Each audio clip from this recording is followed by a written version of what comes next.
Hi everyone, it's Lisa from A Simple Season. Welcome back to my channel and welcome if you are new. You know, back in the olden days of the Great Depression and World War II, I'm sure you've heard that old saying that went, use it up, wear it out, make it do, or do without.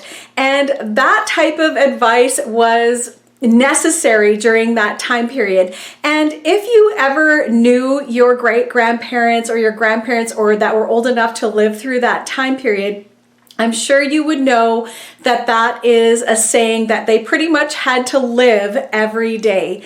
And a lot of people were thrifty because they had to be. A lot of people didn't even have bank accounts in those days because they got paid every week. And once your cash ran out, that was it. You didn't have any more of it. But the other good thing about that was you also didn't have any debt. So people learned some valuable lessons at that time and they carried them over into the times past the Depression and World War II. And I think it's good to look at those habits that they had and see if we can adopt those in our modern times.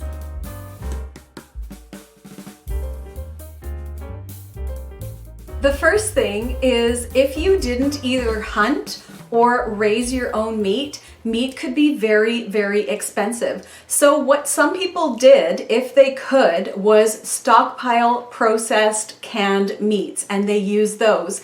But also back in those days, meals didn't revolve around meat as much as they do today. I remember a story that my mom told me from when she was a young bride.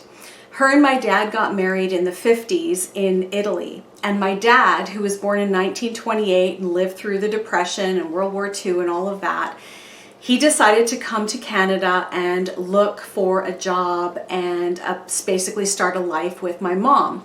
So while he was here in Canada securing work and a place to live, my mom stayed behind in Italy. And they had my older brother at that time, and he was just a baby.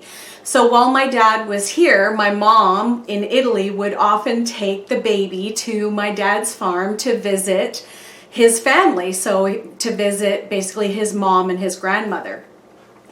And my grandmother on my dad's side had a reputation of feeding people in need during the Second World War. She had a reputation of being a very kind and generous person, often to the expense of herself, where she would give away a lot and sometimes have little left for her own family because she wanted so much to help other people.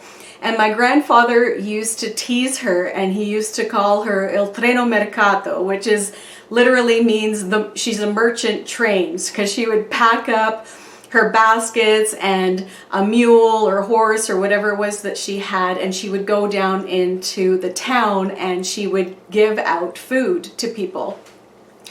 My great-grandmother was a no-nonsense, tough farm lady. And whenever my mother would come over to visit with my older brother, the baby, she would always say the same thing. She would always see my mother and she would say, "Oh, you're here. I guess there's going to be a fox in the hen house today." And my mother thought, well, this is kind of a strange thing to say, but okay. And the next time she went over, she would say exactly the same thing. So one day she got up the nerve after some time to go to my father's mother and ask her. And she said, "So I'm not sure what this is about, but every time I come over here, Grandma always says the same thing to me. She always says, 'Oh, you're here. There's going to be a fox in the hen house.' She's like, 'I'm not really sure what that means, but it's probably not good.'" And my grandmother looked at her and she said, "Oh, she knows that when you come over, I'm going to go into the hen house and get a chicken for dinner.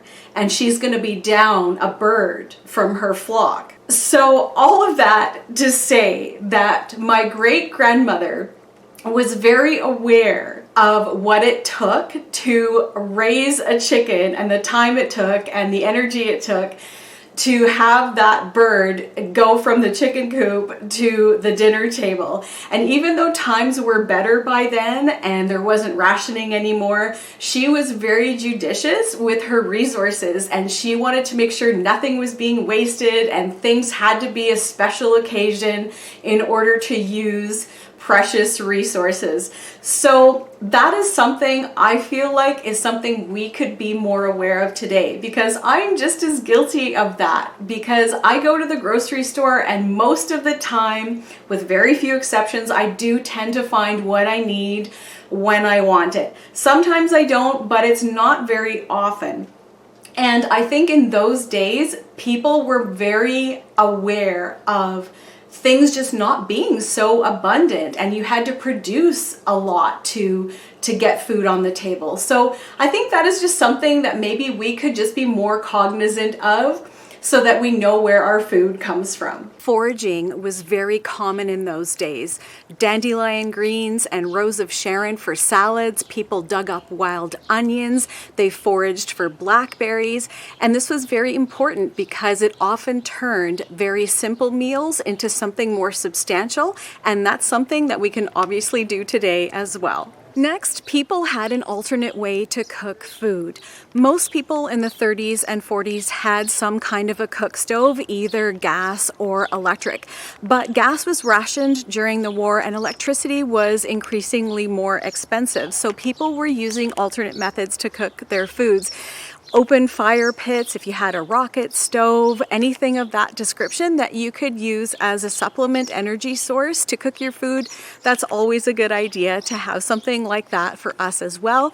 So for us, that might mean a propane stove or a butane stove, or if you have a fire pit that you're able to set up in your backyard, and you can do some cooking that way when the weather is good. Also, leftovers were never wasted. If you cooked a piece of meat and you had leftover juices from it, it would be added to pasta and rice to add flavor. If you had any leftover casserole, it would be thrown into a soup to make a meal for the following day. Even the liquid from the inside of cans was used to add to soups or to make a gravy or add to casseroles or other dishes. Nothing was ever wasted, and housewives got very creative when it came to making meals for their family and using what was available and not wasting any ingredients. Also, people reused and saved a lot of things. So things like fabric scraps, buttons, string, twist ties, aluminum foil, all of that kind of stuff, because when you ran out of money at the end of the month, that was it. You didn't have any more of it. So you had to be resourceful to get the things that you needed and use the things that you had available to you. My mom still, to this day, uses the back of envelopes that come in the mail for scrap notepaper by the phone. So it's good for us to just be good stewards of the things that we are given. And if we are able to reuse something for another purpose, absolutely, it's a great idea to do that. And lastly, another thing that was important in those days was building family bonds and community with each other, because family ties can be strengthened if you have mom and dad and a couple of kids all hanging laundry outside to dry, or you have members of the community getting together to do canning, or you're getting together with a friend, maybe to pick some wild berries for a pie. All of those things are wonderful things to foster community, build relationships, and fortify our bonds. So that's something that is good to cultivate now, and that we can take a hint from those times past as well. Thanks so much for joining in, everyone. Stay well, and we'll catch you in the next one.